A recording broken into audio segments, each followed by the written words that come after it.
What's up, guys? It's your boy, Benny. So last night, there was an absolute brawl on the GOP debate stage, but it was really Vivek Ramaswamy who was throwing the hardest punches and slamming glass jaws like Chris Christie's and Nikki Haley's, ending these people's careers. And then Vivek Ramaswamy went on CNN and decided to drop some truth nukes there as well. See if you can't find the exact point in this interview where the CNN anchor just snaps, breaks, and drowns in a puddle of salt. Let's just take two of those. Let's start with January 6th. Sure.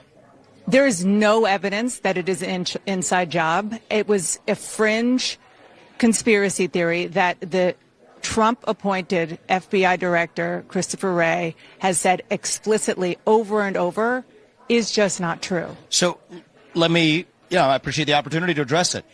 I was an anti-woke crusader leaving the business world, and if you had asked me 3 years ago, is there some chance January 6th is an inside job, I would have said that was crazy talk. I would say, looking at the facts of the video footage that have come out, Dana, it is shocking that you still haven't gotten a clear answer of how many federal agents were in the field that day. Look at now the video footage of actually throwing explosives and rubber bullets into what was a peaceful crowd, then releasing to the public what came in response to that. But now look at the video footage that was released, and I'm glad we're talking about it because viewers deserve to look at that footage. Capitol Police literally letting people in who were then now prosecuted. Some of them have gone on to commit suicide because of what the government's doing.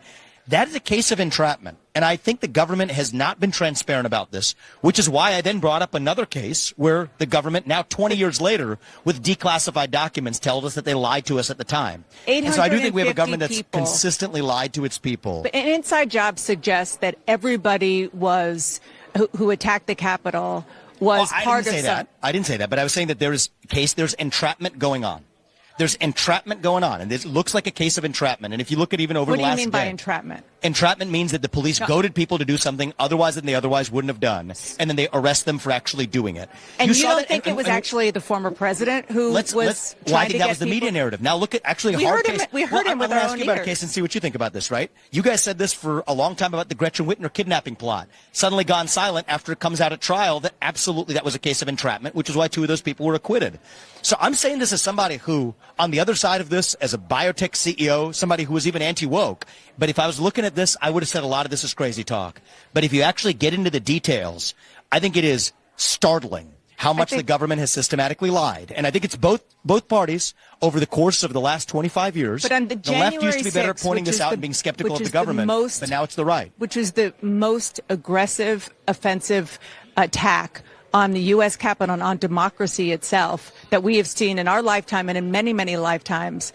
To say without evidence that it was an inside job. I'm not saying it without dangerous. evidence. I think that what we're seeing now is the video footage that's come out. I was in a different place before a lot of that evidence came out. But you have to respond to the evidence. What is your response, or what is anybody else on CNN's response to the video footage that was released of Capitol Police literally just peacefully allowing people into the Capitol? What we know or is shooting that into peaceful crowds. 850 people have been convicted of crimes. But the reality is many of them were convicted before that information was released. And do you think that former President Trump has anything to do with this? No, because you're bringing up a really good point, and your audience and everybody deserves to know the truth about this.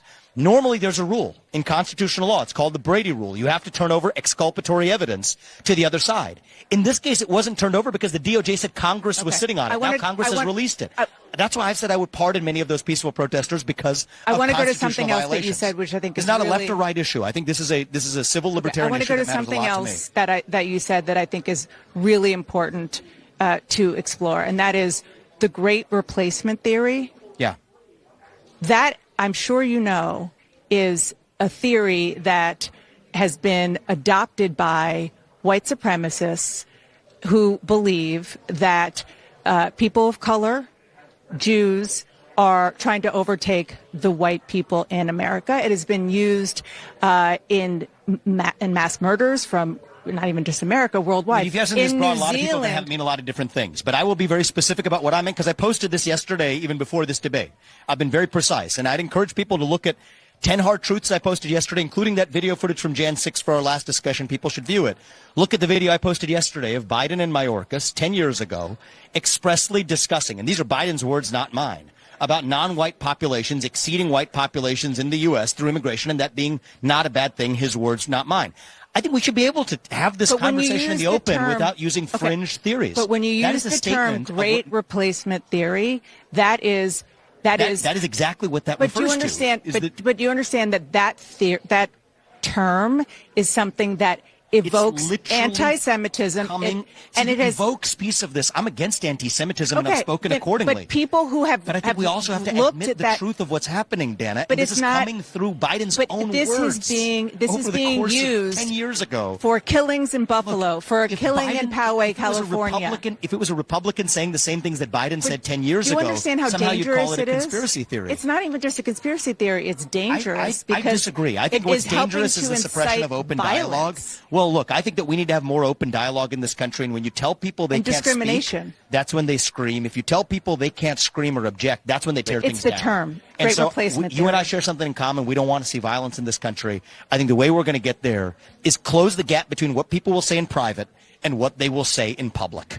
Vivek wasn't done yet. However, he went all the way over to Fox News, who, depending on who the anchor is, isn't much different from CNN. I mean, they're both based out of New York, down the street from each other, in fact. But nonetheless, you had Fox News anchors arguing with Vivek, not over January 6th, but over funding of Ukraine, which conservatives, of course, don't want to do. I mean, well, you're very out of lockstep if you're thinking that, like, Ukraine's border is more important than America's border. But nonetheless, here is Vivek on Fox News this morning. I'd just like to know where this policy is just ridiculous on Russia and Ukraine. He says, tell Russia basically they can have Ukraine if they promise not to have an alliance with China. I mean, if there's... can we hear us now? Hey, Vivek. I can hear. Vivek, are you comfortable? Are you comfortable with Russia taking as much as Ukraine as they want? Are you comfortable pulling all our aid out? And do you really believe that Vladimir Putin will agree not to have an alliance with China? I think we have to play hardball there and make a hard deal that requires any reneging on that deal to have major consequences. Like what? Like sanctions, like we have right now? Well, look, I think that we have to be able to have real consequences, maximum pressure campaign. We have sanctions. We don't have a maximum pressure campaign. And I can go into the details of that, and I have at the Nixon Library and elsewhere. But what I'm saying, Brian, is the clear principles are this war doesn't advance U.S. interests. Yes, it does. Russia-China if you give up Eastern Europe, we're being a world war. If I may ask you a question, if you ask the question, I want to make sure I answer it. It is in our interest. Detailed contours of a deal. I think it is not in our interest to strengthen the Russia-China alliance, and I think our policy right now is driving Russia further into China's arms. It's going to be done anyway. You cannot keep Russia from China. I think Russia is going... I think the answer is we are driving Russia into China's hands. There are kinks in the armor of that relationship. Look at Russia sending weapons to India and to Vietnam after other meetings they've had. This is our opportunity. Nixon did this in 1972, and Brian, respectfully, people like you said the same thing, that Nixon couldn't do it. Well, it takes an outsider who's skeptical of that establishment. That's going to be me. I was 7 years old. But we can both... You and I are both students of history, and I trust you to know that. Are you comfortable giving up Eastern Europe? Because you know they're already taking Moldova, already making moves on the Baltic already. They're taking more and more pieces of Georgia. And all we've done is sit there and send blankets and MREs, and we got an invasion. So what is going to be next? Because we have no idea how Ukraine has spent $200 billion of our money. We're forking over more taxpayer money. Do you see how they fight? These guys are the best fighters in the world. And I'm not going to stand for that. Ukrainians are probably the best fighters in the world. Ukraine is not some democracy. Ukraine is fighting for their sovereignty. And they were invaded. They would have invaded. Ukraine has actually assassinated a former presidential candidate from 2019. It just makes you sound so naive. The media doesn't like to report that. So naive. You give up Ukraine, and then in a few years you'll be criticizing Joe Biden for giving up Ukraine. I respectfully, we can respectfully, Brian, I think that if I called Nikki Haley naive, you guys would be having a conniption. Let's be honest about that. But you want to call me naive? I actually understand what the heck I'm talking about here. Really? Nixon did this in 72. We can actually split up the Russia-China alliance and what advance happened, American interests. I think and protect World War our homeland. II is your better example. I think it is offensive. World War II is your better example. One is a diplomatic approach and one is an active war. Germany.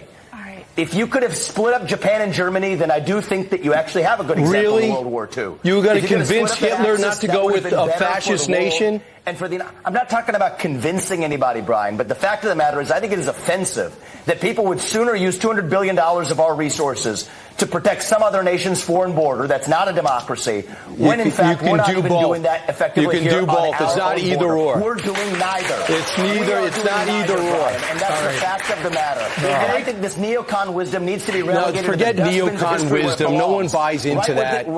Just give up Eastern Europe. Just give up Eastern Europe. Why not? And Afghanistan, look at those results. The same people that took it to Iraq and Afghanistan are trying to do this again in Ukraine, and it's already been a disaster. Time for the neocons. Not one soldier is there. Not one American soldier is there. Something they have done.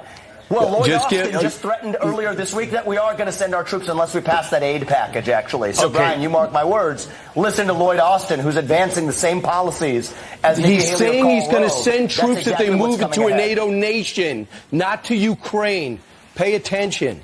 He expressly said that it's going to require sending troops if we don't actually pass we have to the go. Ukraine he aid. said if they take a NATO nation. Boneheaded foreign policy. And I think that the hard answer is that we need to protect Americans. That's the answer. Thank you so much for joining. Yo, ladies and gentlemen, we are out here in order to keep people informed and to speak the truth. Remember, it's the truth that will set you free. They only get upset when you speak truth. There's no punishment for lying, only punishment for speaking truth. They're coming after Vivek hard. I don't think it's going to matter, though. Donald Trump's polling is going up, and so is Vivek's, shockingly. And ladies and gentlemen, this cake is baked by Vivek. It's your boy Benny. Stay based. See ya.